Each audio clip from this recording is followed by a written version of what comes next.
does it take for you to become that person? How do you become the best version of yourself? Yeah, it's like the king doesn't eat the same food that the peasant. Take a risk, jump, try really, really hard and find somebody who's already done it. A lot of people will get wrong and try to reinvent the wheel. How difficult do you think by being surrounded by mediocrity it is to actually December 8th of 2022, that's like the day where it all fucking changed. What can I actually do with this $1,000 to make more, make $1,000 every day? I'm paying $50,000 for a degree that has no value. Build some shit first before you start making content. Everyone would want to fucking throw in $1 and make $1,000 back by clicking buttons. Even if I restart, my agency goes to zero. I still have sales as a skill. I can hop on any offer and make $15,000, $20,000, $30,000 a month. Absolutely. Hello, everyone, and welcome back to episode 4 of the Parker J. Smith Show, of course, featuring my co-host, John Melillo, and today's very special guest, Phillip Karcz. Phillip is the self-proclaimed youngest billionaire in Miami, and today we are going to get into the nitty-gritty of how he got started in the online business space, how he has grown his income to over 6 figures a month, fingers crossed this month, and every single thing that happened in between, his love for creating content, his inner circle of some of your favorite online entrepreneurs, and so much more. So stay tuned. This is going to be a great episode. What is up, everyone, and welcome back to the Parker J. Smith Show, of course, featuring my co-host, John Melillo, and today with a very special guest, Phillip Karcz, joining us here today. Another Chicago native, another young man doing awesome things in the online business and internet money space here. We're going to dive into Phil's story, getting started, making money online, moving from Chicago down here to Miami, and all the amazing people, experiences, and the journey that he's had along the way here. So Phil, one of my favorite stories and something we already connected over right away was your lock screen story, kind of how you got started in this whole game, this whole space. Could you take a moment, first introduce yourself, but then kind of walk us through that genesis, that first step into online money, online business, and really what it took to get the ball rolling for you? 100%. Well, thank you guys for having me. This place is fucking sick. This looks so professional. But yeah, we're starting from zero. So my first story, my way I got into online business was roughly 2.5 years ago now. And it started December 8th of 2022. That's like the day where it all fucking changed. And it was from this guy. A lot of you guys probably know who he is, Ben Bader. He was the one who got me into online business. So what would happen was I kept seeing Ben's videos on my TikTok For You page. That was before he was the comedian he is today. That was before he's this big Miami money guru. It was when he had 10,000 followers. So he was basically not anyone with high status. Yeah, just a normal person posting online. And I kept seeing his videos. And when I saw his videos, it was the exact life I wanted to live. So it was the Miami Skyrise apartment. It was the nice car. It was an Audi RS5 at the time. It was a Rolex Datejust. Nothing too crazy when you're in the field, but outside of it, when you first started to learn about what money is, you're holy fucking shit. That's the peak. Yeah, that's life right there. I think he was 22 years old. I'm holy fucking shit, this guy's a billionaire. And I kept seeing his stuff. So in my mind, I wanted to grab this guy's attention. So I'd always comment on his posts, on his TikToks. Every time I saw one, I would say, mentor me. That's it. Yeah. And at the time I had no profile picture. I was just a NPC, and he would never respond to that. I wanted to be creative because I really wanted to just talk to this guy. Yeah. I don't even I didn't want money out of him. I didn't want anything from him. I just wanted his attention.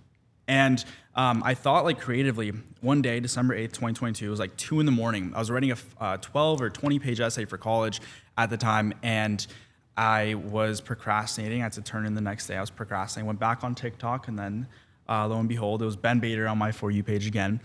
And I decided to just kind of stalk him. Yeah. I went through his Instagram. I did a deep dive, and I found one of his posts that had his Venmo caption. Yeah. So I grabbed his attention by sending him $1 and just like telling him my life story. Again, like I didn't expect anything in return. I just wanted to talk to him. And the very next day, I don't know if you guys so you can see yapped it. on the Venmo. You didn't just... Yeah. I was like, hey, I'm 18 living in Chicago. I hate my life. At this current moment, I'm writing a 20-page essay for college. Like, please help me. Like, I'll literally do anything. Yeah. And the next day, I don't know if you guys can see that, but still my wallpaper. It says $1,000 from Ben Bader. I'm in a giving mood. Don't fuck this up. I love it. Yeah. So after that, I gave him my number. I'm freaking the fuck out. It was the next day. It was like 6 p.m. I'm like, holy fucking shit. This is wild. But that's not like where the story ends. Like a lot of people, I feel like they would just take that $1,000 and just fucking spend it. They would do fuck all with that $1,000. I wanted to like make something out of this. Like just having another $1,000 wouldn't really do much to my life. Like another band, like what does that Yeah, really do, you get right? a little shopping trip, you have a fun day, whatever. Buy a fucking Gucci belt and a wallet, and then you're done. Back to where you were. Yeah, exactly. So I just asked him for advice. I'm like, yo, like this $1,000 is cool, but like, what can I actually do with this $1,000 to make more, make $1,000 every day? And then he put me on. I started with high ticket sales. Closer Cartel. Closer Cartel, yeah. CC. Beautiful. That's where the story began, and now we're here. I'm 20 years old. I live in Miami now. This is 2.5 years in the making. I'm living the exact life that I saw online that I wanted, times probably like 5 now. It's kind of crazy. In the span of 2.5 years, I'm exactly where I want to be in life. I have my own skyrise apartment in Miami.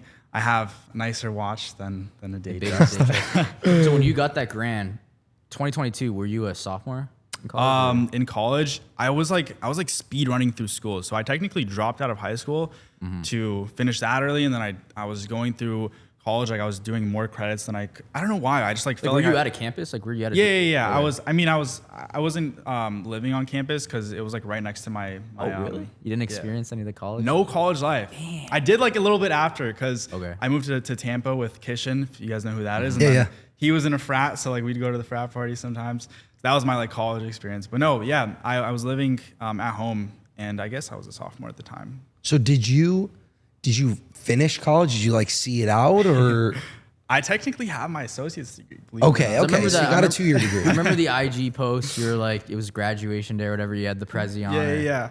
It was my professor's salary on my wrist. Yeah. Beautiful. That was hard. I love it. So you jump first into high ticket sales. Yeah. Right. And for anyone who isn't familiar, who is like, that's the first time they maybe even heard that, high ticket sales is essentially you, in its current form, you're selling a either very high cost product or service. Yeah. More often now it's a service. Yeah. You know, it's either info or a mentorship or a coaching of some kind. Yeah. Now, did you go the classic like setter, closer, sales manager? Like you just like went right up the rungs like that? Dude, or? yes. It's like the corporate ladder of info. Yeah. I went from phone setting to DM setting to doing both at the same time. And then I did closing, and then I did closing and setter managing, and then I did full-time managing and closing, and then I stepped away from closing, and then just did full-time managing for a bit, and then now I run an agency, so I basically do like full stack everything. I literally went up the ranks. So One rung at a time. 2.5 years. And you just speed ran it because you're like, if you did all of that in like really a 2.5 year period, I mean, that's like extremely fast. Like I think I was always like pushing to the next thing. I didn't want to be like capped at a certain income, and I feel like if you just like stay at this one spot for more than a couple months, like it was like a 3-month period where I was making $20K a month just full-time closing. I'm like, I want to make more. Yeah. Yep. Like I like plateaued for 3 months. I moved on to the next thing. Yeah. So when you were making 20K a month, I'm guessing you were closing. Yeah, Were you full-time just closing. thrown onto CC, or did you have another offer that you were selling for? So or? that was Cardinal Masons. Oh, So- Copy MBA. Okay. Yeah, that was Copy MBA. So I was the best top closer there. I outperformed the other rep at the time. I actually I proved myself to Mason by buying a coaching program for directly sales, and that program was $16,000. I dropped that much money as a 18-year-old, 19-year-old for a coaching program to prove to Mason that like I really want to get this shit done. Like I really want to be your best guy, and then it happened. And then from there, when you moved into a sales management role, was that also under Mason's umbrella? Yeah, so that was with Mason. That was I basically what I did with Mason. It was kind of creative. So it was just like me and another closer, and we were fucking ripping. We were making a lot of fucking money. But I just saw from working on other offers that there's just so many cracks in this ship.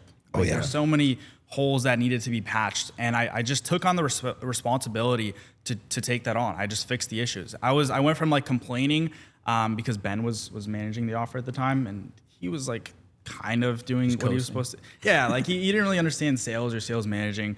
So I just like decided to take matters into my own hands, and I was just like for months just complaining like, yo, this needs to be fixed, this needs to be fixed. And I was like, all right, these guys aren't gonna do anything. Let me just take the matter into my own hands. And then I created a setting team, which ended up producing the next month or the month after that, $200,000 just out of thin air. Wow. Yeah.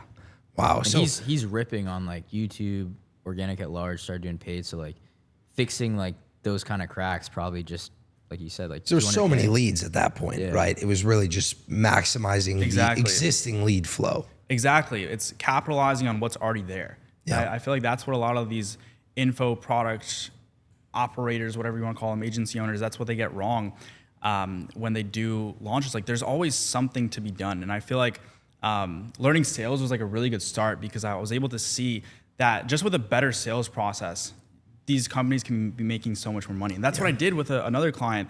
He had no sales process. He was making like $5-10 grand a month. The very next month I stepped in, we ended up doing 133 grand. Holy cow. Yeah. Obviously I did everything for that client, but like sales was a big one. I added on 2 closers. I added on 3 setters now. I think 3 setters or 4 setters.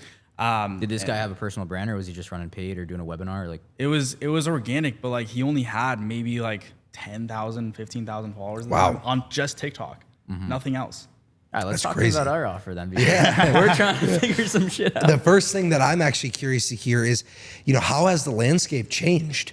You've kind of been, maybe not necessarily, let's not talk about from the perspective of the agency, but sales managing and onward. So sales managing to full stack. Yeah. When did you really get into that role? Was that a year ago, 18 months ago? 6 months ago? The actual like agency now? No, like even sales managing, like being the top guy. Yeah. So that was the end of December of, not this last December, but the one before that. I did that for about a year, just straight managing. Got it. And closing at the same time. So the agency now for like 6 months? Yeah, exactly. Okay. And how have you seen the landscape change? Because, personally, I have watched both from the outside and from the inside now, the landscape of info like just changed dramatically, right? And it's very convoluted by people who are selling snake oil. They're selling something they have never even done themselves, or they're packaging it in a way that isn't realistic. How has that changed the sales process, your agency, like all of that? I can only imagine it's a totally different world than when you just stepped into an offer and took it from 10K to 130K in a month. Or maybe that was last month, I guess. I don't know. It was a few months ago, yeah. Okay. Yeah, I mean, from when I first started in this whole info space, I feel like a lot has changed in terms of like the quantity of people selling something. I feel like everyone is selling something, and I'm not saying that like it's a bad thing because there's more money to be made for myself because I could like help these guys make more money. But like I think it's changed more for the people that are just trying to get into the space. And like they see all these people just like trying to sell them something, and they kind of get startled. They kind of get scared. Like I remember buying my first product, my first coaching program, which was Closer Cartel at the time. I didn't really know that many people like selling something. It was kind of like hidden. Like no one was really like selling shit. And I bought it off a webinar actually. Like I didn't understand the psychology behind webinars. And now that like I'm looking back, I'm like, oh fuck, like I was that idiot who got tricked. That was the method. Luke's lives on IG in like 2022, like when for the webinar and everything. Yeah. Like when I got started, bro, like when I started my cleaning business, I paid someone to mentor me. Yeah. And when Same here. I found the business model like online. Aria, the guy that does like I'm Schmacked or whatever that. dude, He just made a video about like side hustle that you could start if you're in college. Explain exactly like the cleaning business model. I find Sergio and Johnny and Sergio. I see like some YouTube videos. I see like an opt-in. It's like, oh, like book a call here and like we can give you like a whole like breakdown and everything. It's free. Like you can take notes. I sign up for it. I'm like, this is great. Like I'm gonna learn like for an hour, I guess, like everything that I need to know to start this cleaning business. And this guy hard sell. not even, bro. Not even really? Hard. Completely different sales process of like what we were doing for DSA.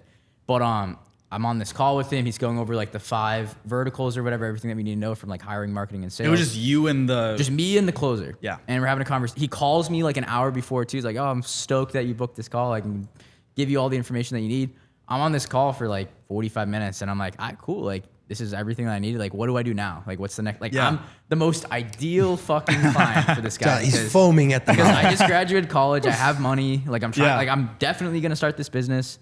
And I just like wasn't aware that this was like a high ticket offer. I didn't even know that info was a thing. And he's like, "Yeah, man, like we can get you in like our community and everything. You're gonna be like inside with like 250 other people that also have cleaning businesses across the US. Like we have calls like every week." And as soon as he's like, "We have some I'm like, "Oh, okay." So he's gonna sell me something for like $500 or whatever. Yeah. And he's like, "It's $4,500." And I'm just like, "Bro, what?"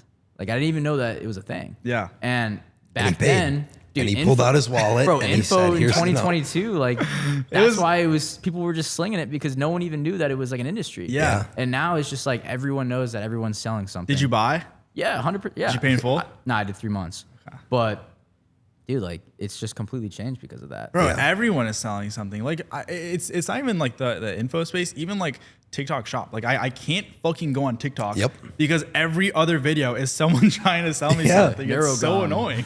It's actually so annoying. I feel like it's hard for like the normies now, like people that are outside of the online space to kind of like figure out who's right and who to trust, just because there's like a fucking vast ocean of these course sellers, which sucks. I think it was a lot easier to, I still think it's easy to make money in today's age, but just like finding I swear by like having a mentor and having a coach, because like that's how I like had my start. That's how I became successful. Like I bought fucking $40,000 worth of coaching programs. Like I am the method. I'm not gonna lie. Yeah, I mean, just like so many more shiny objects now. Exactly. Different business models, like every day getting spawned.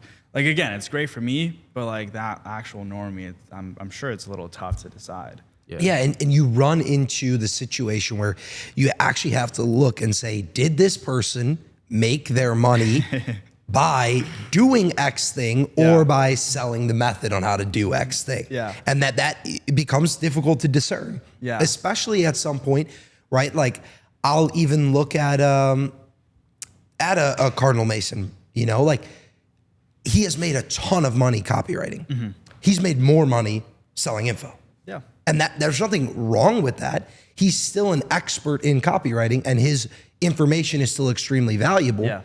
But that really quickly starts to tip the scales in people's minds. And they're like, wait, I wanna work with somebody who operates this business currently, or I wanna work with somebody who has done this more recently, or then you don't even know, did this person even do this at all? Yeah. Right? It gets very, very convoluted, and you find out really quickly that someone being in info or someone having an info product or a mentorship or whatever, it doesn't make them underhanded.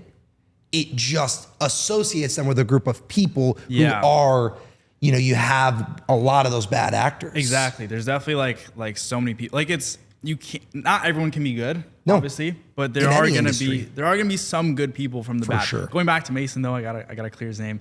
Yes, he's made a lot of money copying a lot of money from his program, but he still writes copy. Absolutely. He's still active. Yeah. He writes copy for my clients actually. Believe it or not. Absolutely. I mean, like I'll even raise my own hand and say, like I have my home service businesses, and I have my info product, my mentors, or it was an info product. Is that wrong though? Is it wrong? And to, it's a business. And I'm at a point right now where my two businesses have made about the same. I've made about the same in info as I've made in home services. And I've never done wrong by anybody. I offer a good product for people who want to start a real business. There's nothing wrong with that. I agree. I think if you're able to replicate through other people that, like, let's say you're making 10K a month with your cleaning business, and you can help others make 10K a month with it, like, why wouldn't you profit? Absolutely.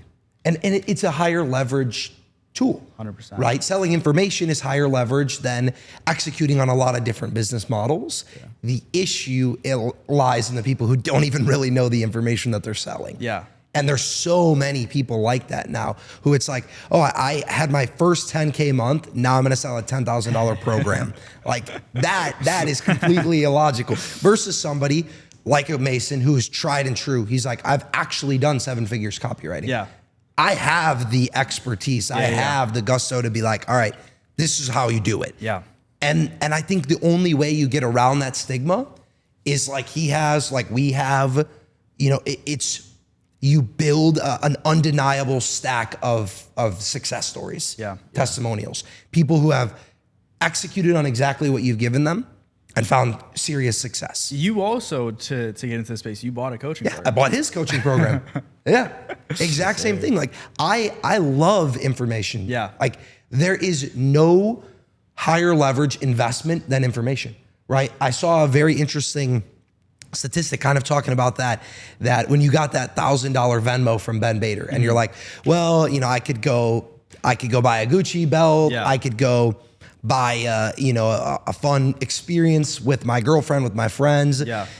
Okay, then there's one leg up from there, which is I could have bought ETH or Bitcoin and that would be worth 5x what it was worth then. Or you went and you bought information and now it's what?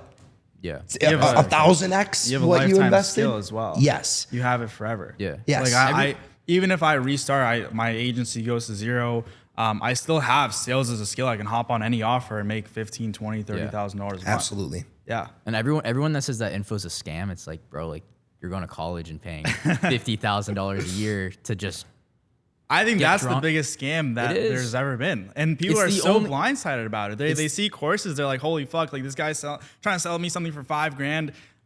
No, it's a fucking scam. And then I'm paying $50,000 for a degree that has no value. You get a sheet of paper that doesn't even like give you the guarantee you're gonna get a job. Yeah. The reason why it's a scam is because I forget who said this, but on a podcast on was like, if you're 18 years old and you build out like a 3-page business plan and you go to your bank and you're like, hey, this is my business plan. I'm going to be doing this over the next 12 months.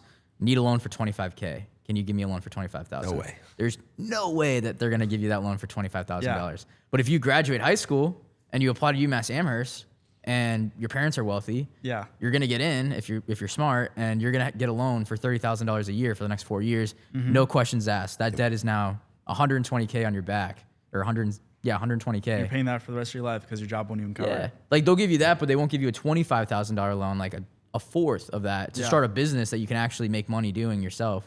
Like it's crazy, bro. Absolutely. And the thing with the education system is, again, it's situationally valuable.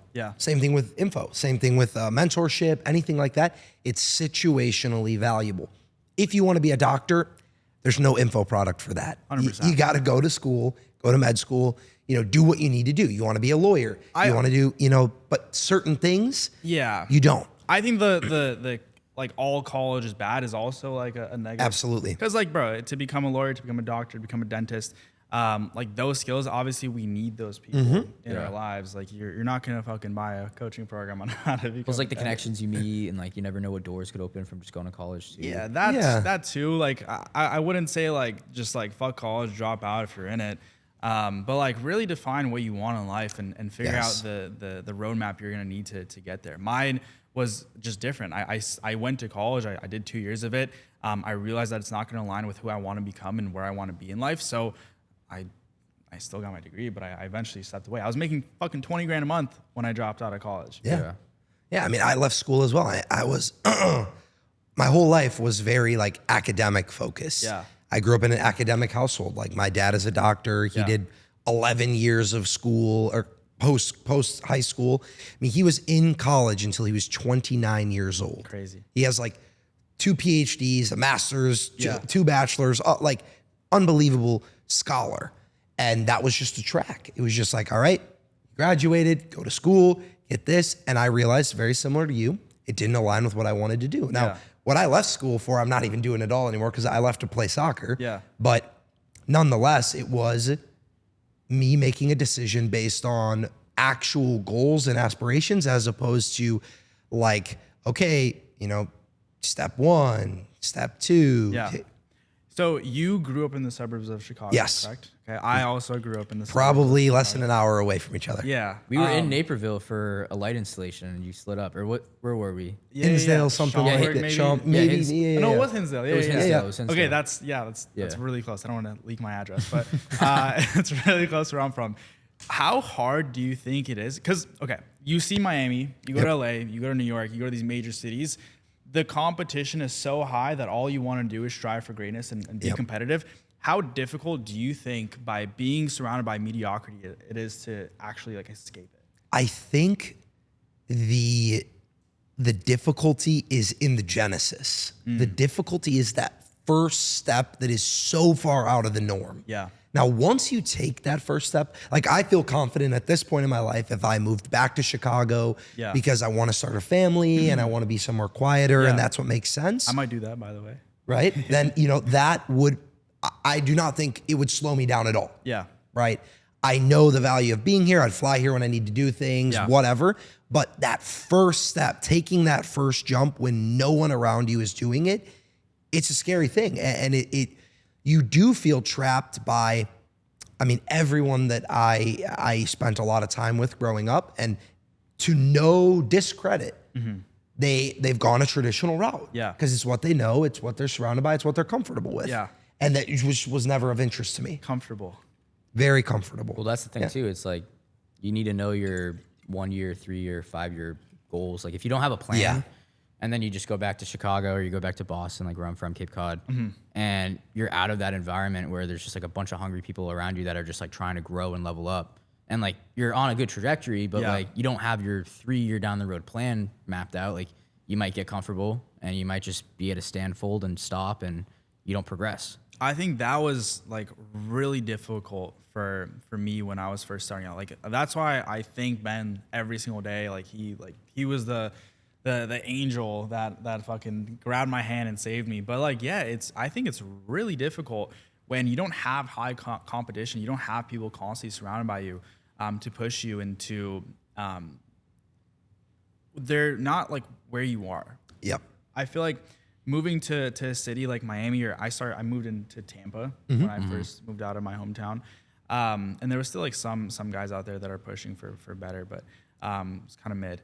Shout out to Evan 49. No, but like once you have a group of people around you that are pushing you, that are where you want to be. Someone told me this before. It was my dad's friend, like a family friend of ours. He said, "Don't be the loser of your group." But in all honesty, I feel like if you're the richest person in your friend group, if you're the best person in your friend group, or the people that are around you, like then you're doing something wrong. Yeah. I feel like at the table, you should want to be the poorest person. You should want to be the lowest, because when you're constantly surrounded by people that are fucking at the $500,000 months, the $1 million months, they're fucking making $10 million a year. That's gonna push you to become those people. And I would say that stems from a culture of aspiration. It's the idea that I want to be in a room full of people doing better than me because I want more. Yeah. Because I know there's levels that I haven't unlocked yet. Yeah. And I want to be surrounded by people who have, so that I can get there quicker.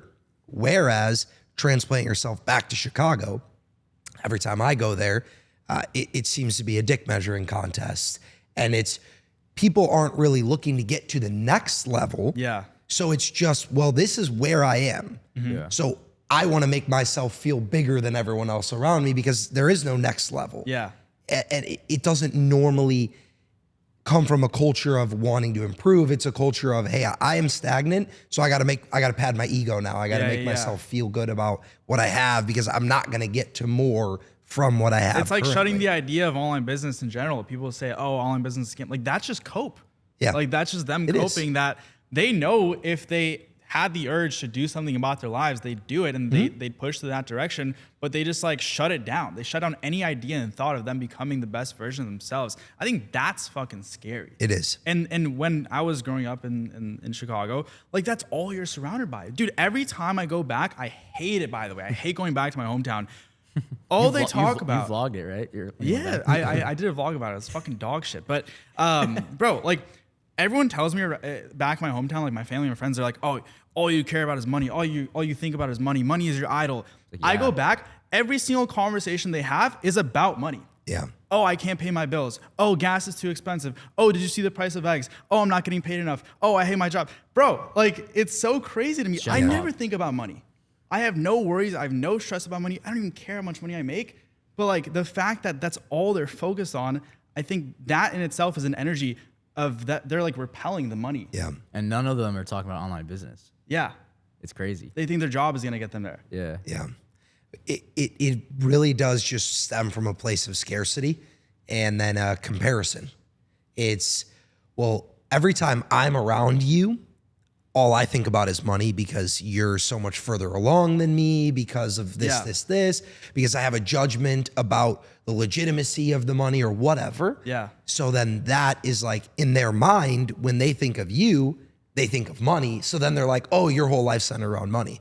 And it's like, no, that's your disposition because of this gap that's created between us. Yeah.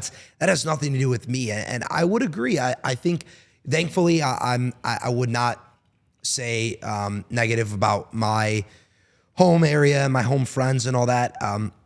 We have different goals, we have different aspirations, and that's totally fine.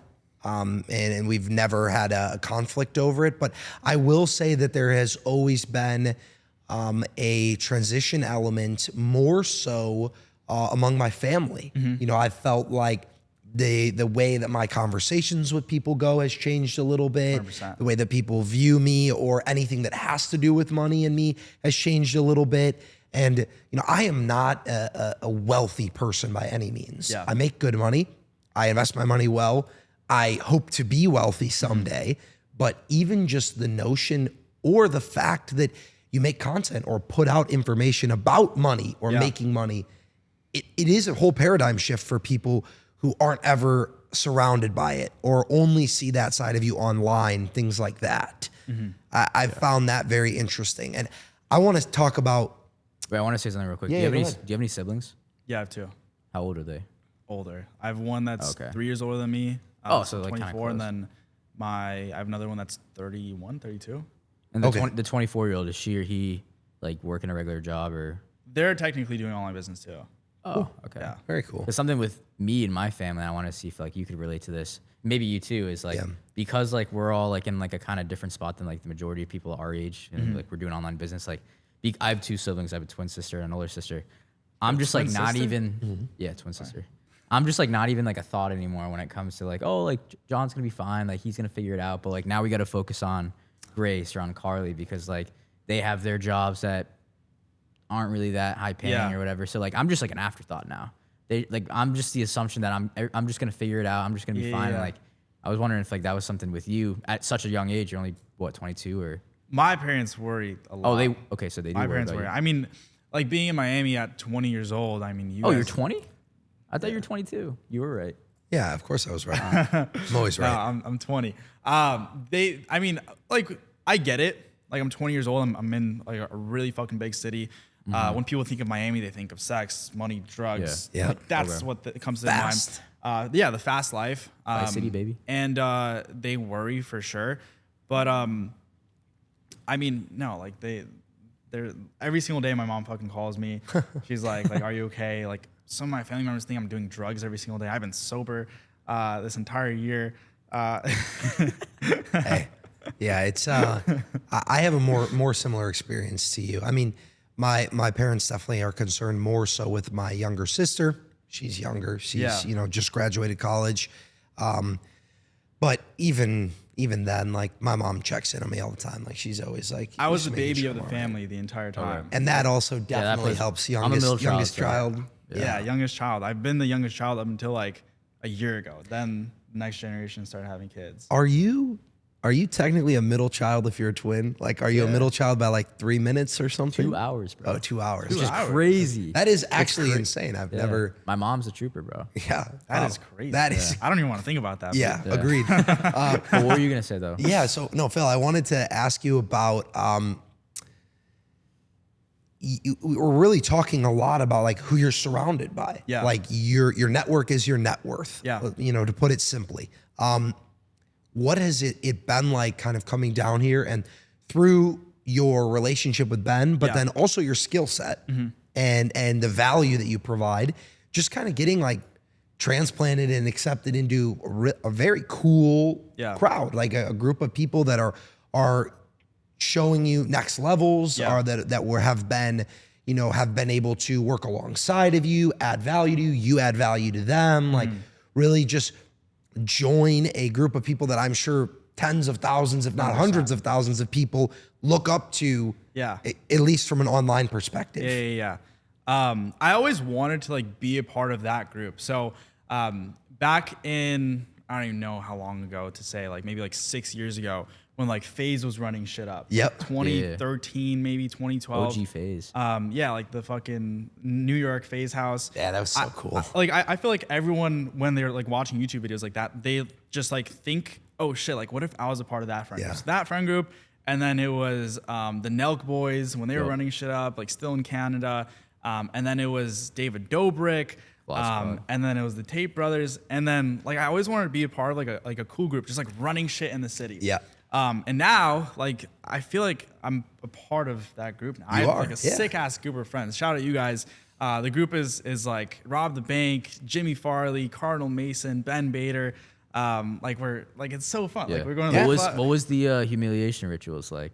I mean, bro, like I accepted my spot in the group. Like I was the youngest one by years, like four years. From everyone. I'm 12 years apart from the oldest person in the group. And I was basically like a pledge to them. So I did whatever they asked me to. Actually, you gotta pay your dues. Yeah, the first couple times, like maybe like the third time I ever met Ben and Mason in person is when I was living in Tampa. We were at this rooftop at the Addition. I was gonna say the Addition. And they have like this pool at the Addition, and it was me, Ben, and Mason. We're having drinks. Like there's not much to do in Tampa. So we were just chilling, having a good time. It was like 9 p.m. The pool's closed, by the way. Like you can't go in the pool. Yeah, no one's in the pool. Yeah, like the workers, like it's like gated off, whatever. They're like, yo, Phillip, like jump in the pool. I'm like, no, I'm not doing it. They're like, come on, $500. No, absolutely not. Like that was when I was making some money. Like I was making like 8-10 grand a month. They're like, all right, $1,000 Mason offered me. I'm like, fuck, like, nah, I can't do it. Ben's like, I'll match it. I shipped off all my clothes and I jumped in the pool. we got Are there heads out. up there or is it just you guys? Oh yeah, there was like probably like 30, 40 people up there. Damn. I got looked at by everyone. I got kicked out by the security. They gave me a towel at least, so That's nice. I dried off. But yeah, I took my spot in the group, and then now I'm more respected, and I kind of grew out of that role. Of course. I want to know about like the PJs. Like, are you buying the Uber? Are you paying for 20%? Like, what is that? Because you've been on a couple PJs. Is it card roulette for the PJ? Yeah, card roulette. Yeah, no, I actually took care of the PJs every single time. No, I'm just kidding. It's your PJ. They rented from you to fly. Got it. Yeah, it makes sense. No, I'm just kidding. So yeah, I mean, obviously they're a lot more well off than I am. I'm just happy to be Further there. along is what we would say. Yeah. They're more years in the game than I am. Yep. And I've been very blessed, and they've been giving me a lot of stuff. They've been giving me a very sick life. You guys can see the jeans. These were a gift. Even the watch was somewhat of a gift as well. Really? Yeah, I bought this from Mason for less than half off. Wow. Yeah. What a guy. Shout out Mason and Rob the Bank. And Jimmy and Ben. You guys And are like everyone. Yes, like moving to Miami, I had instant motion, Yeah. like yeah. You're just aura farming and Hey, that's what collaboration is, right? Like, and the cool thing is what you said.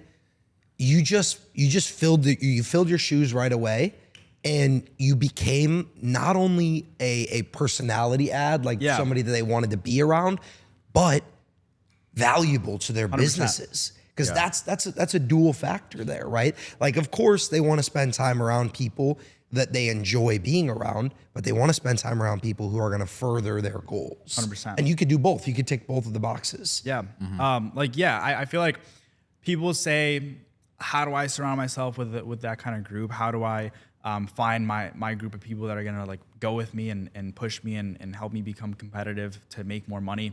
And I feel like you have to provide some sort of value to be able to be in a position to do that. Like, yes. I provide value by obviously like I'm funny. That's why they got me on the PJs. No, I'm just kidding. But yeah, we just vibe. We match really, really well. I love the guys. I help them with their businesses. I mean, I've made Mason a lot of money. I made Ben like 20 grand the other day just by filming an interview with him.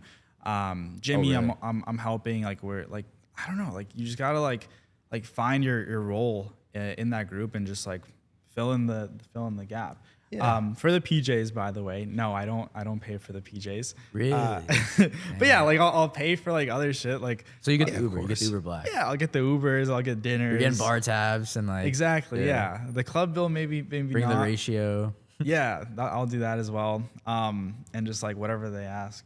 Beautiful. I kind of have to. That's like a fucking $30,000-$40,000 gift. We have friends that we go out with where it's like you know when it's your time to pay and when it's not your time to pay, and They bless me so much, so like I feel like I just have to pick up the tab everywhere we go. for sure, yeah, you do what you can, and they do what they can, and ultimately it's not a transactional relationship. Yeah. They invite you places because they want you to be there. You pick up a tab because you want to do something 100%. nice, because you like them, because you enjoyed the time with them, whatever. That's what it is.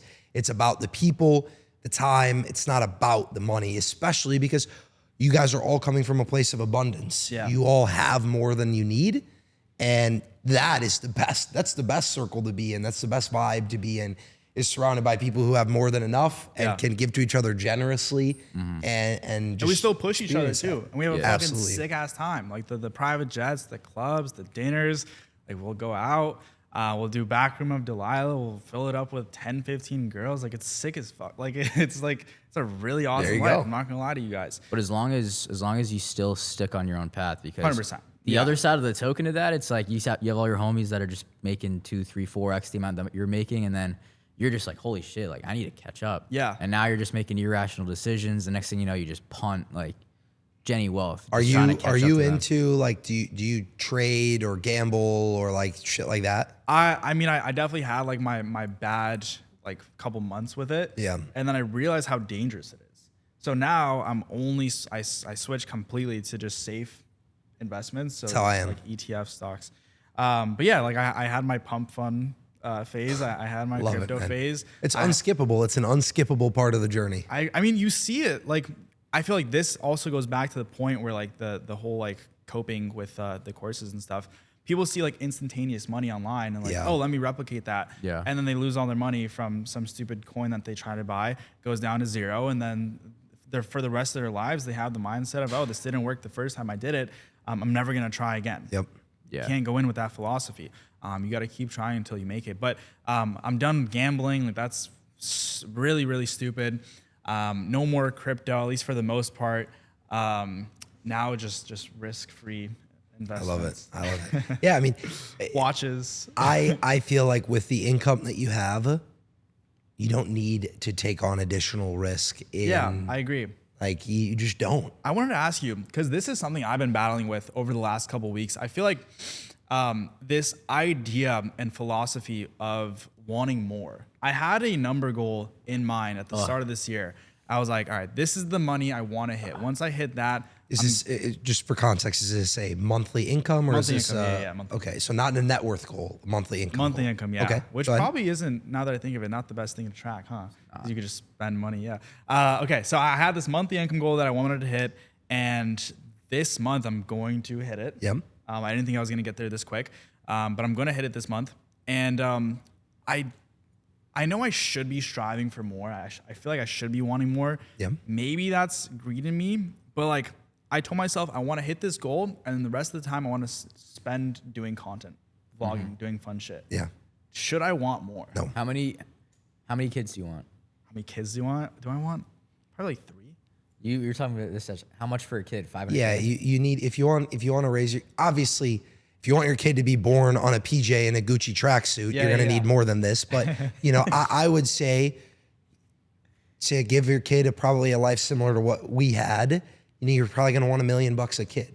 So A year? no. Oh, For just their total? lifetime. To So- 18. To 18. I got you. Yeah. Okay. Then you throw in college, they could spend $300K at college alone. So that's a whole yeah, different yeah. question mark. But you probably want about $1 million.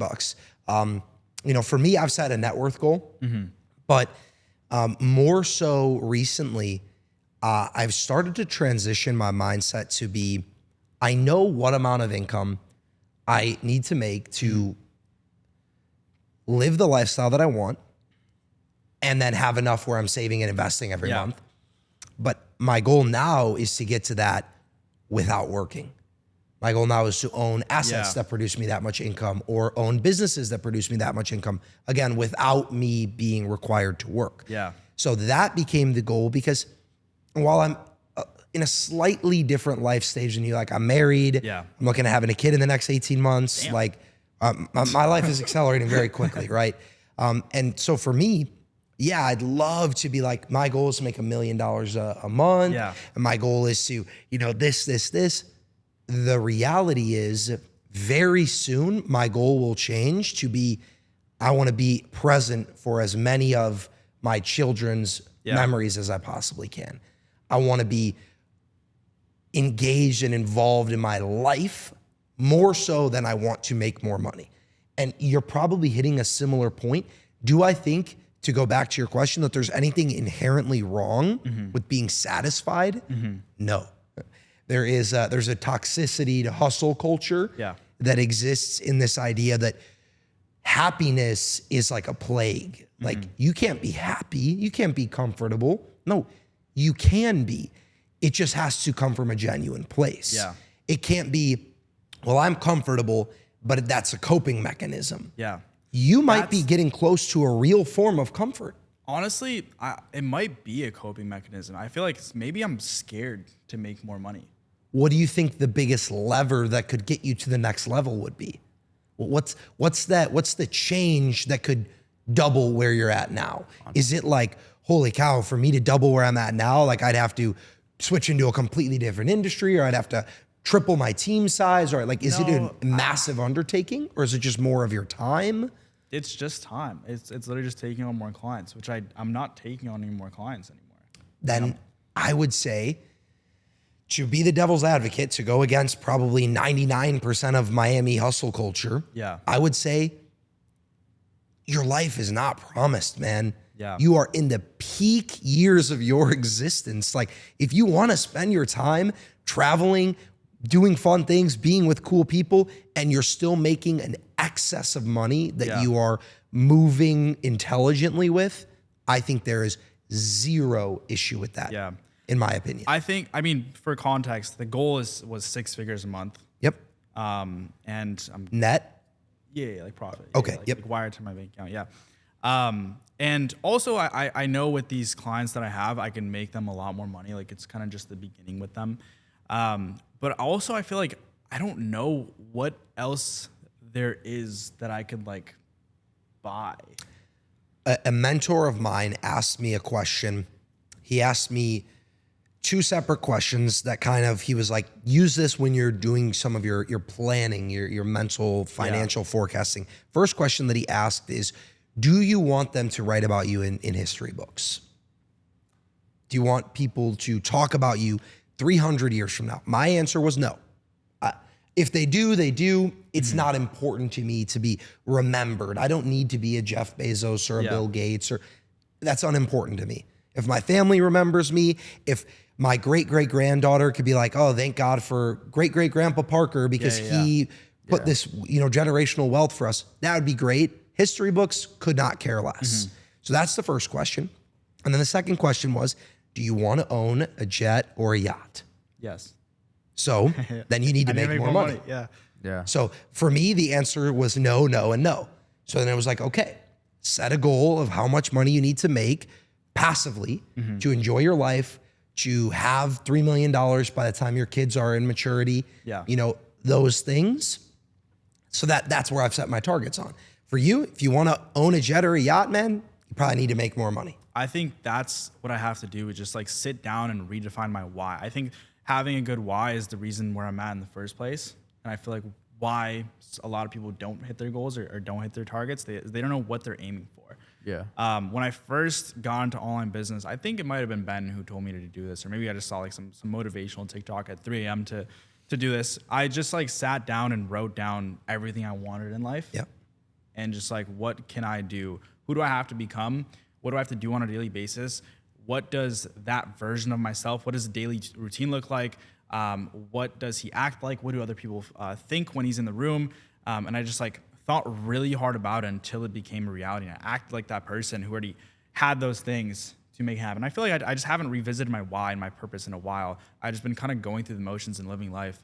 and just like enjoying it, which maybe I should just like go back and fucking grind and lock myself in my room again. I think that's a great place to start. Yeah. And you may find that your why has changed, and you also may find that your targets change alongside of it. But I think revisiting that maybe even every 6 months is probably a great idea. Yeah. We had a guest on prior, Colin Yurkison. He spent a multi-year period of his life, years, every single morning he would wake up and the first thing that he would do was write a love letter to money. Every day. We're talking hundreds, if not 1,000 plus love letters written to money, right? At his peak was making $300,000 to $500,000 a month. Yeah. He realized at some point along the way that money wasn't the center of his world anymore. He met a woman that he fell in love with and is, already married to or engaged to. Yeah. He is now thinking about a family. He's now thinking about a legacy. He's thinking about his health. He's thinking about things like that, where now the love letter is no longer to money. Money's not the key object in his heart's eye. If you're not redefining your goals, then you're kind of maybe chasing something that a part of you isn't really even interested in. Yeah. Or perhaps that's why you feel this lagging desire of like, there's another level, but I don't even know if I want to go chase it. Well, because your why, you've already accomplished your why. So what's the inspiration to go for the next level? So I think that's a great place to start. Yeah, I agree. Like I think of like, if I were to make another 50 grand a month, like how would my life be any different? You can put it to work. Yeah, I guess so. But again, it's for the jet. Yeah. It's for the yacht. But you have to really want that. Yeah. You have to be a certain type of person. Everybody wants to own a yacht. Yes, if I won a multi-billion-dollar jackpot in the lottery, I'd buy a yacht for sure. But there are people who want a yacht, and then there are people who that is the goal. Yeah. Right? You have like a rob the bank. Like to him, man, I don't think there's a number that he'd be satisfied with. It's the game, man. Yeah. He loves the game. He loves building. He loves money. He loves the levels to it. Yeah. Yes, it's about the money. Yes, he made a TikTok or a reel or something, and he's like, all of your problems could be solved if you had a Hawker 110 or something, right? It's a PJ. Yeah. And he's like, I've never met somebody who has this jet and doesn't like their life, which it's comical, but that's his vision. It may not be yours. It isn't mine.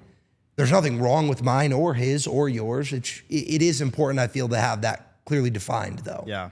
It's like Gary Vee. His number is owning a sports team. He wants to buy the Jets, the football team, and like obviously you have to pay hundreds of millions of dollars, if not billions, for that. That's why he's getting up every day. Like that's his PJ. Yeah. He's like 50 something years old. Yeah, he is, man. He's an old head. He's like OG in the online money space, man. He like is like a founder. He's of online OG money. of like personal brand, like all that. documenting everything. I saw him like 8 years ago. Like he's been there. Oh yeah, and he's been predicted there this shit. 10 years before that. Yeah. Like he's been there since the rise of social media in general. So shout out Gary Vee. If you want to come on an episode, let us know. We're happy to have you.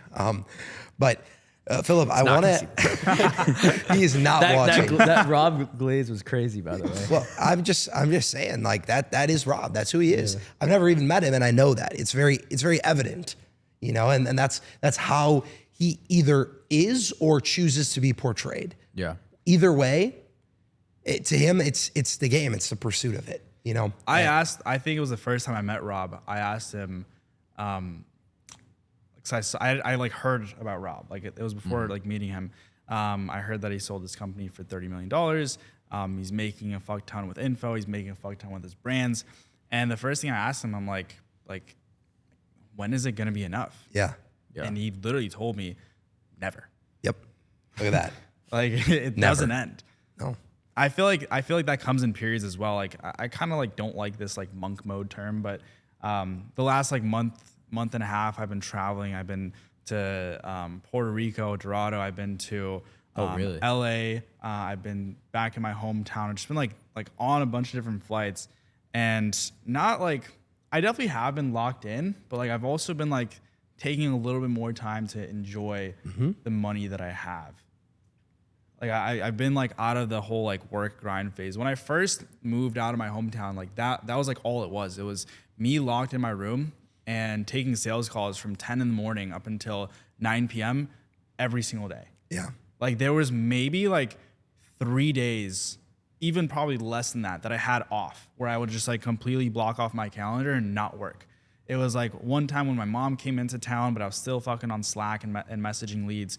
And there was one when I went to Disney World where I flew out my friend and my cousin came, and I took the day off then, and probably maybe I was sick. I don't even know. But it was just like me in this 12-hour a day phase. And that's what got me from 10K a month to 50K a month at 19 years old. Yeah. Like I just like haven't been in that grind phase yet. And you just have to decide if that is something you want to do again. You know, like it is fun as fuck. There is, and to almost counter my other point when I was like, oh, you're so young, enjoy life now, to show the other side of it, you're also at the point, man, you could lock in and like, you don't like, for example, for me, dude, if I worked 10 a.m. to 9 p.m. 7 days a week, the only thing I would make is divorce papers, right? Like that's it. Like it just wouldn't happen, right? I have a wife and I have obligations to her, and I wouldn't want to be in solitude like that, right? And there are perks that you have. You're running a very lean operation, let's say, right? You know, not a lot of people are relying on you in a non-business sense. Yeah. You can lock in and you can do that. And maybe you think, hey, for the next 5 years, this is my time to like really lock in. Yeah. And then when I'm a little bit older and I found my woman and I want to start my family, or, you know, even if that's in 10 years, you know, then, okay, I'll refocus back on this. So maybe that's your journey. I think it really all starts with your why. And I don't think there's a right or a wrong way to go about it.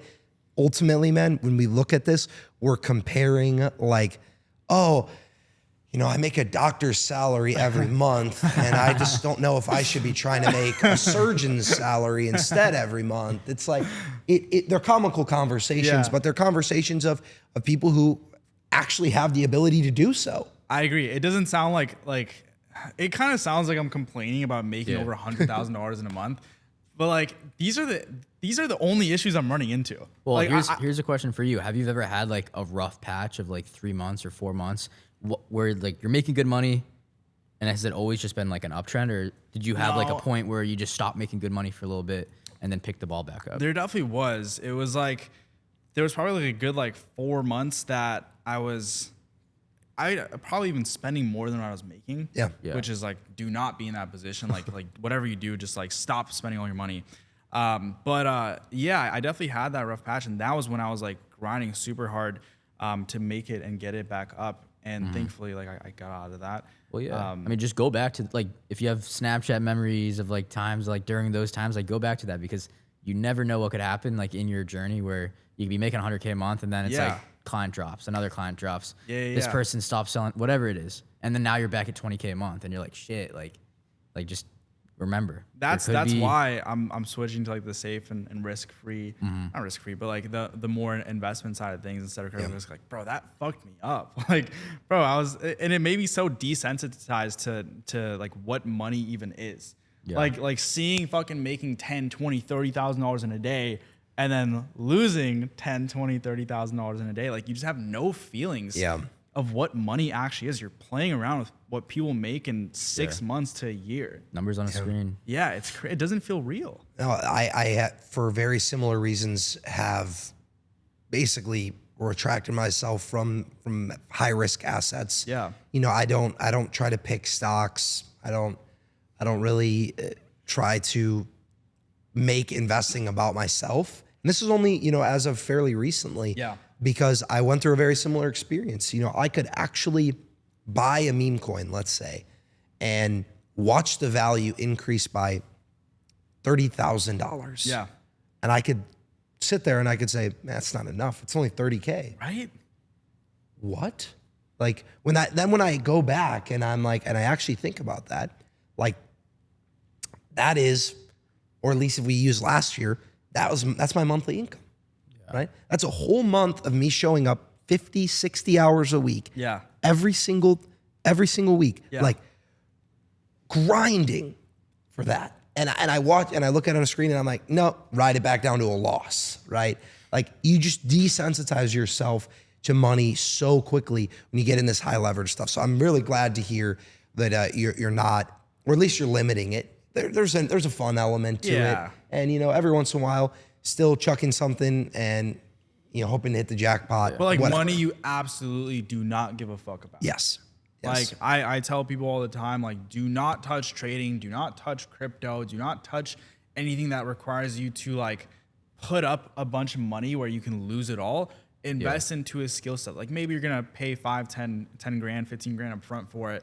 But you have that skill set forever. So your meme coin goes to zero, you can still have the skill set to make $5, 10, $15,000 every single month. And that's why I chose sales when I first started. And I'll have it forever. I'll never go below this monthly income of like 10, 15K a month. And like that's enough to survive. What's your most successful offer that you're working with?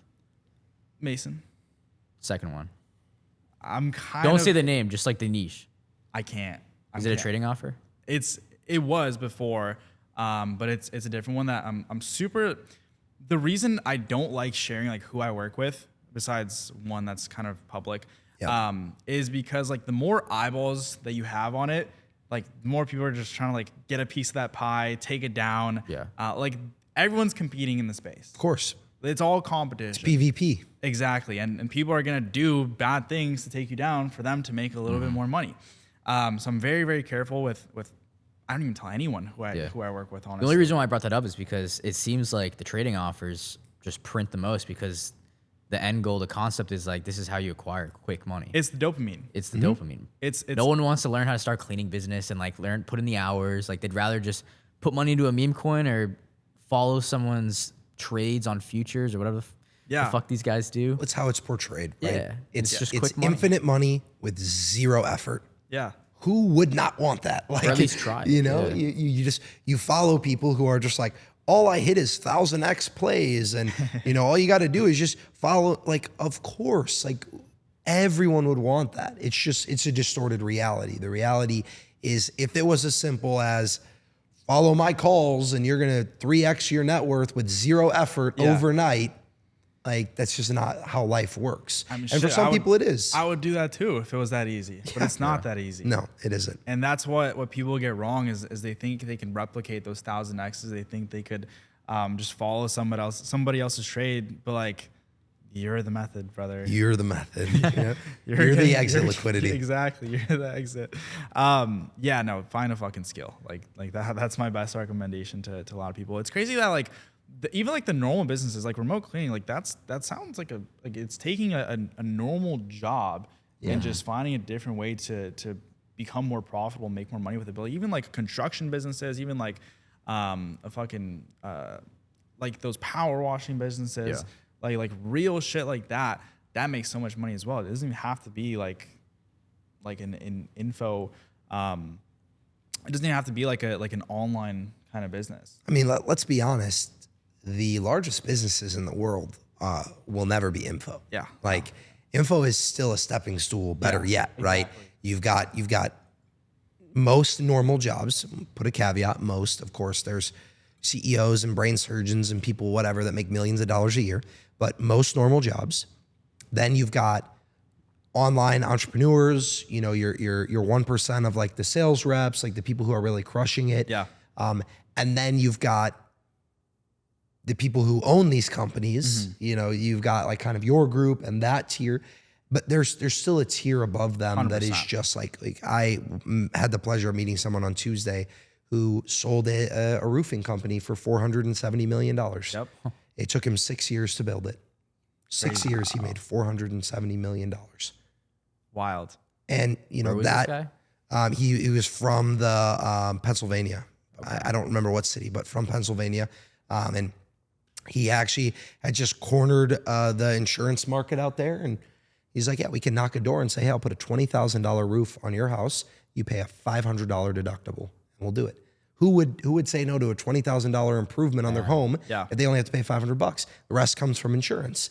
And so, he literally made hundreds of millions of dollars doing that. And it's not sexy. It's not flashy. That's where the money is. But what it is it's entrepreneurial. It's enterprising. It's seeing value. It's learning a skill set. It's having relationships. It's not being comfortable with, you're not going to become that guy by stocking shelves. It's doing what other people don't want to do. Yes.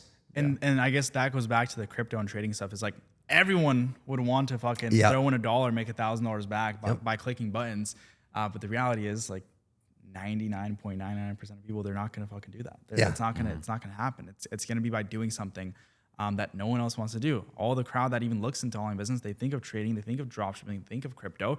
And those are like probably the 3 worst business models to ever start. They might be. Yeah. They might be. But they don't look at something like even taking sales as the example, like working 12 hours a day to make $10,000 a month. They don't want that. Yep. Even then, like it's like actually fucking wild to me.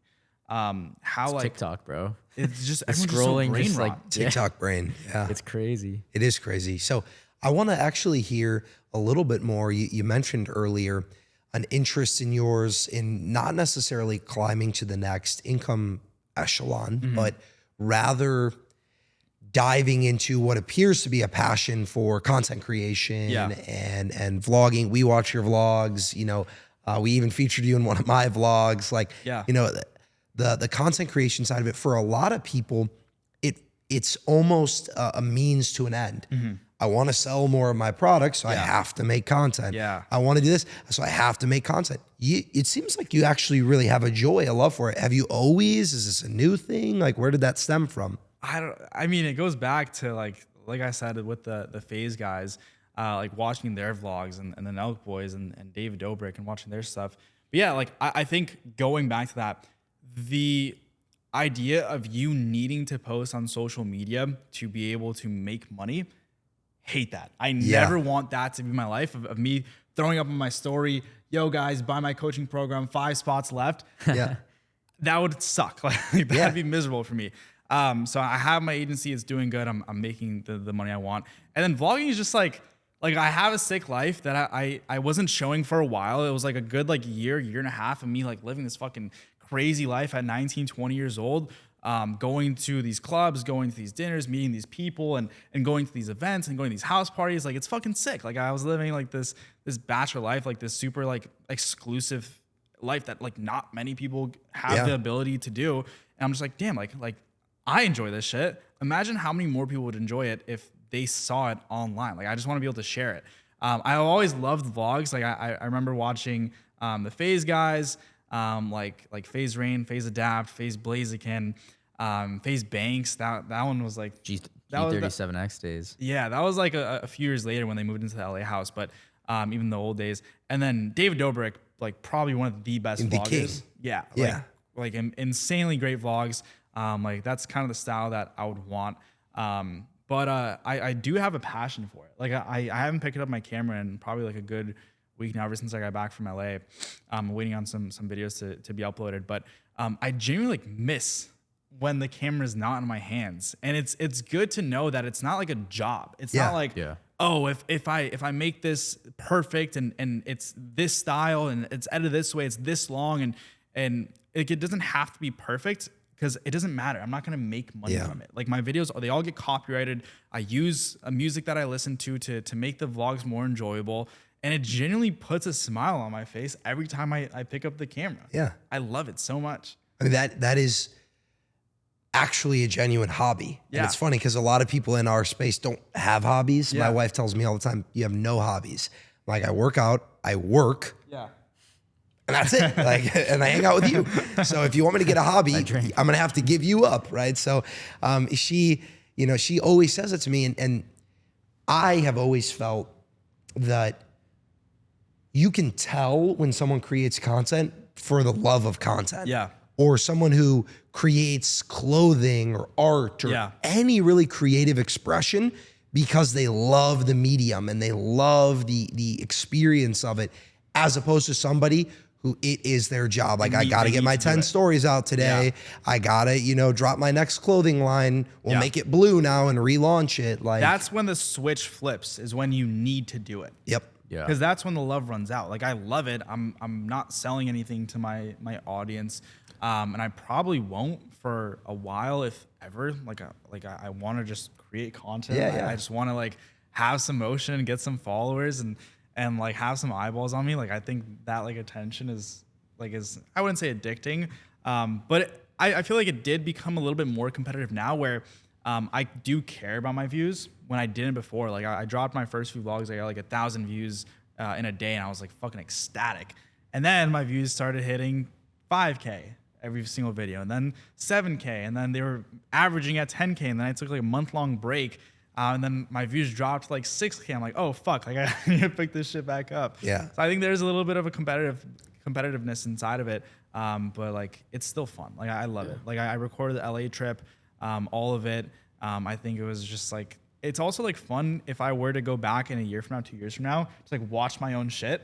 Yeah. Like that's sick as fuck. I recorded the happiest day of my life, really. Yeah. It was Dr. Tate. It was with Andrew Tate. It was honestly like, not to glaze. It's hard not to glaze though. It is hard. Because like that was the person in online business that you'd see and look up to, and he'd be on your feed fucking 30 times every time you scroll, every single minute.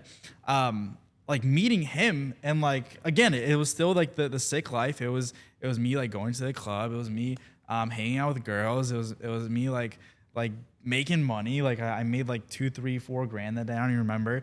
And then meeting, I wouldn't say idol, but like I met someone who I look up to, and like probably one of the 2 people that I wanted to meet when it came to the online space. The next person behind that is Dave Dobrik, which I did technically meet, but not on camera. You talked to him, right?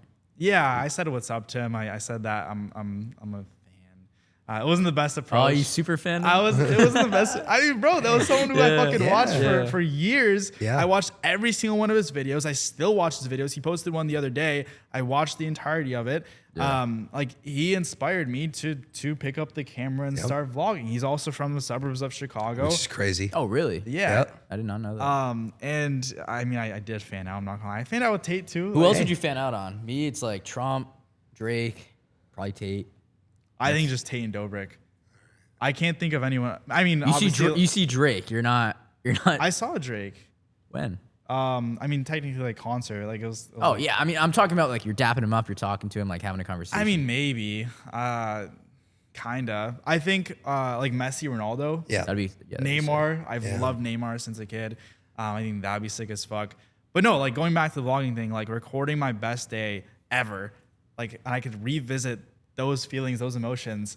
Anytime. Exactly. Yeah. I think it's so sick. But I would say, and this is kind of a warning to the people, it's like, build some shit first before you start making content. Like no one's gonna watch your fucking vlogs if you're just going to the gym, going to college, going and just living like a sedentary normal lifestyle. Yeah. Like you need to just like at least be in the process of building something before you pick up the camera. I feel like that's what some people get wrong, is they're like, oh, like why isn't anyone watching me? When like you're not doing shit. Like no one gives a fuck. Yeah. Yeah, if you want to do that, you have to be extremely entertaining. Yeah. Or just be like fantastic with production. Yeah. And most people aren't. Yeah. But if your skill is filmmaking, then sure, go for it. Like you can make a movie out of anything. But if you're a regular guy when it comes to the actual camera work, then you got to have something that people want to watch. Like nobody wants to watch, especially if you're going to drop a vlog every week and it's going to be the same every week. So it's like Groundhog Day. Yeah, John. Exactly. Actually, John. He was telling me when we first started making the vlogs, he was like, "Dude, it's actually really cool. Like someday, if you wanted to, you could show your kids these videos. Yeah, like you could show your kids, like, yeah."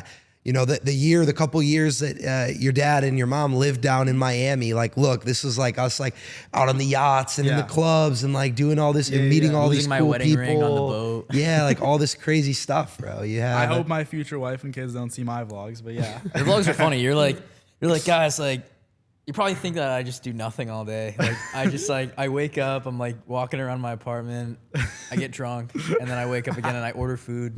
Love it. But like, dude, like, I don't show, at least I try not to show the boring stuff when. Well, you'll do like time lapses. Yeah. I mean, it's hard to like, I still want to keep my vlogs entertaining. Like, I want to have something that I would personally enjoy watching. Which I don't enjoy watching vlogs at all.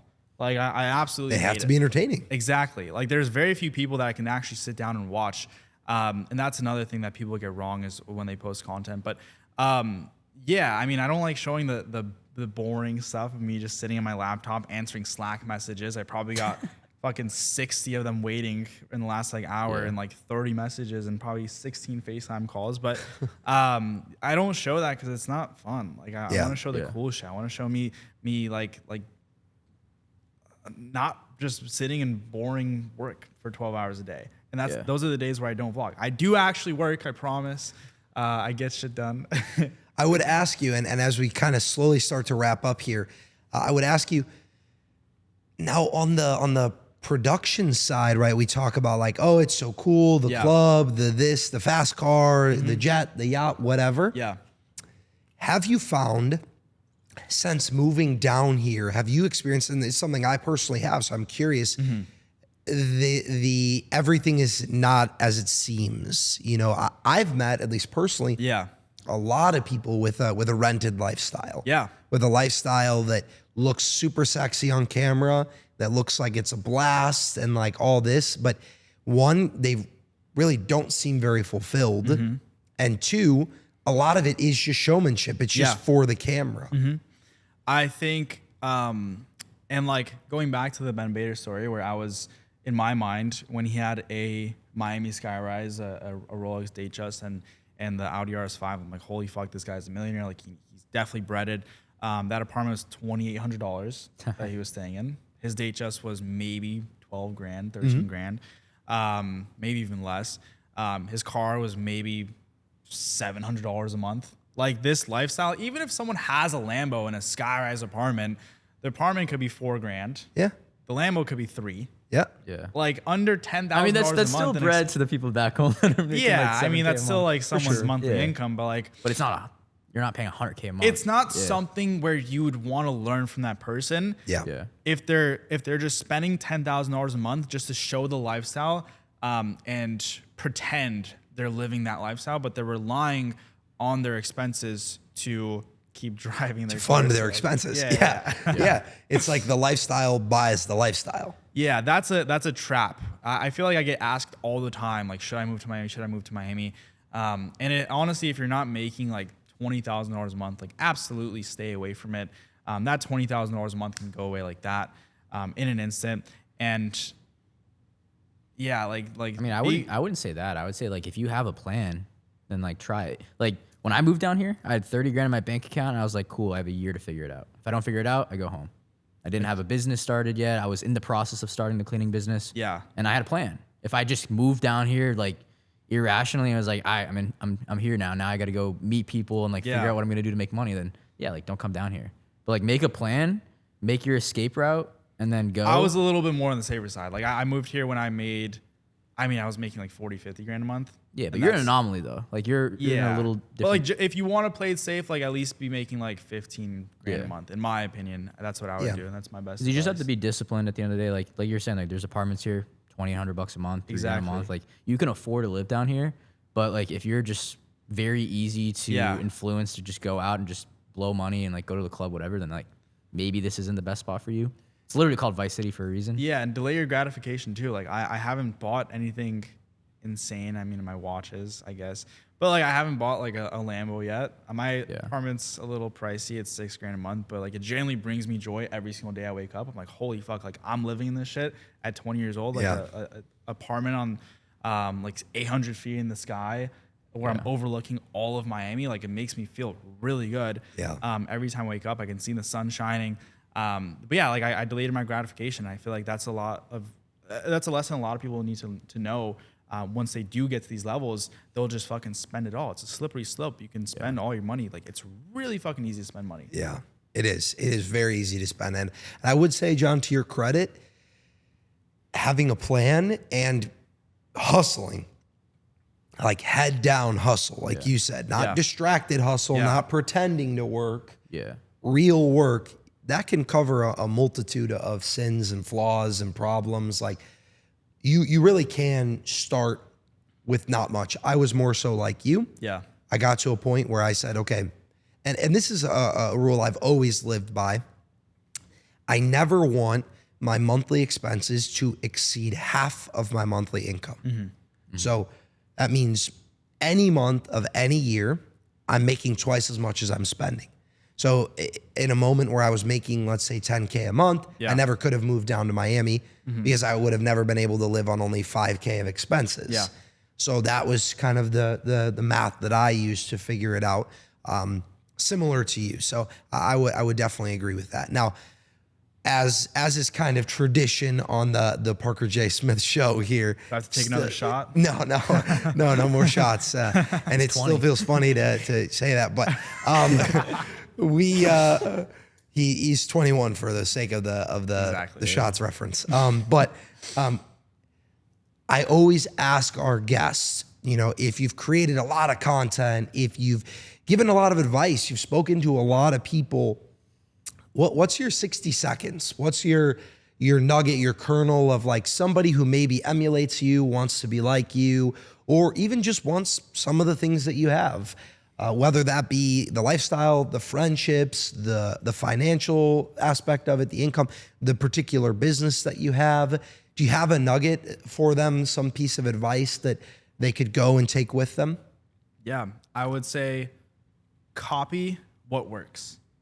I feel like a lot of people will get wrong and try to reinvent the wheel, but just copy what's already worked for other people. It's not saturated. I promise you, it's not saturated. Just do what's worked for hundreds of others. I really just sat down and redefined what I was going after. And like I said before, I just like pretended to be that person who already made it. Sit down, write your why down, write your goals. Where do you want to be? And what does it take for you to become that person? How do you become the best version of yourself? Like to this day, like I'm still bettering myself in other aspects, not just financially. Like if you watch my first vlog versus now, like I was a little chunkier than I am now. Yeah, you're boxing now, right? Yeah, I'm boxing now. But yeah, just like copy what works and redefine a good why as to why you're doing this, why you even start, why you even want to start in the first place. I think a lot of people tend to become unsuccessful is because they don't stick to their why. They don't have a strong enough urge or reason to do something and act and implement on it. Define your why, and then meet other people who are also wanting to become the best versions of themselves. I would say too, and this can relate to you, is put up shots. Yes. You DM Ben Bader. Yes. Take risks and invest in yourself. 100%. Those are the three things that you did when you got started. 100%. Like I knew I needed help. I knew that by myself it would take a lot longer, or I'd probably become less disciplined, unmotivated, and I'd give up. I bought a program. I got coaching. I'm still getting coaching to this day. I'm just copying what works at different levels and paying these people for access to get to their level. Yeah. Like if I want to get to $10,000 a month, I want to learn from someone who's already making $50,000 a month. Yep. If I want to make $100,000 a month, I'm going to go to someone who's making $500,000 a month. I'm going to keep doing that and keep climbing until where I want to reach, and keep copying the people who've already done that and accomplished that.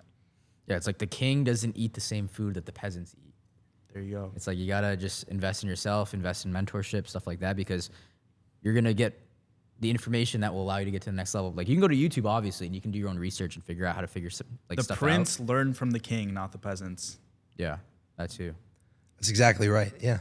I love that, because the ultimate idea here is that there are people who've already done what you want to do. Mm-hmm. You can grovel around in the mud and try to figure it out yourself forever. And I always tell people, if you have more time than money, if you have no money, that's your only option for right now. Yeah. Get a job, put money aside, and grind, try to teach yourself, try to work more hours, whatever. Yep. When you get to a spot where you have capital to invest and you have a vision, just go for it. Take a risk, jump, try really, really hard, and find somebody who's already done it that you can follow in their footsteps. 1000%. Like, not to shit on jobs, but like, bro, I was working 53 hours a week at UPS in a warehouse in the middle of winter in Chicago. You know how bad that is. Oh, God. It's horrible. Your fingers are getting frostbite, picking up boxes and lifting heavy. But I fucking grind. I grinded more than everyone who needed that job too. I was just a 16-year-old. I wanted to fund this lifestyle, and I wanted to have enough money to just like find a way to break into this field. Yep. I just grind. I grinded with a normal job.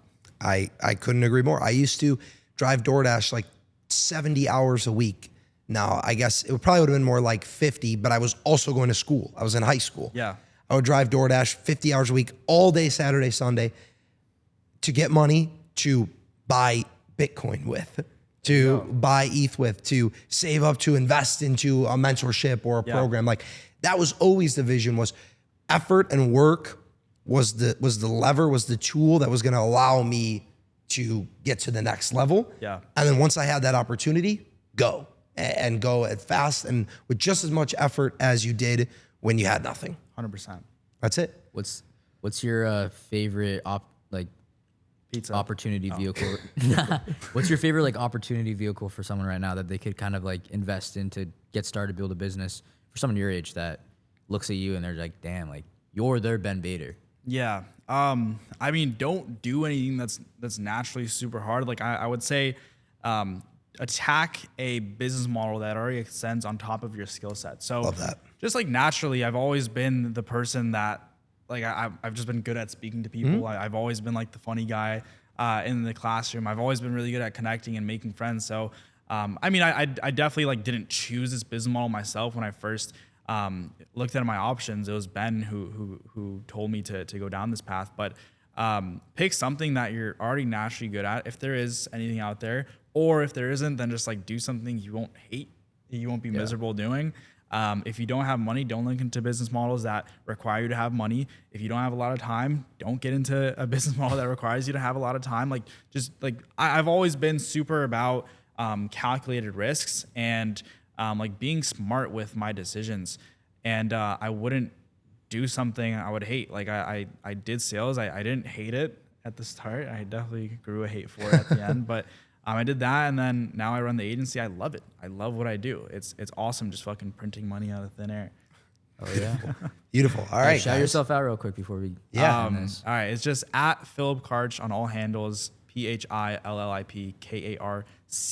on Instagram, TikTok, YouTube, Snapchat. Don't add my Snapchat. But yeah, Instagram is the main one, and then YouTube behind that, and then Twitter as well. If you guys want to see my like come up and when I started first tweeting before I was making a whole lot of money as well. That was my journey on Twitter. You have motion on Twitter. Yeah, I don't really post. I wanted to like every time I post on Twitter, it's like after I hit a certain milestone. So like I have this goal. When I hit this goal, I'm gonna post on Twitter again, and I just like. It's on my Twitter. Like I have my goal, what I want, and I'm very close to hitting it. Then I'm gonna retweet my tweet and be like, "Oh, I hit that shit in front of your guys' fucking faces." Did it in front of you. I love it. Well, Phillip, thank you so much for joining us here today.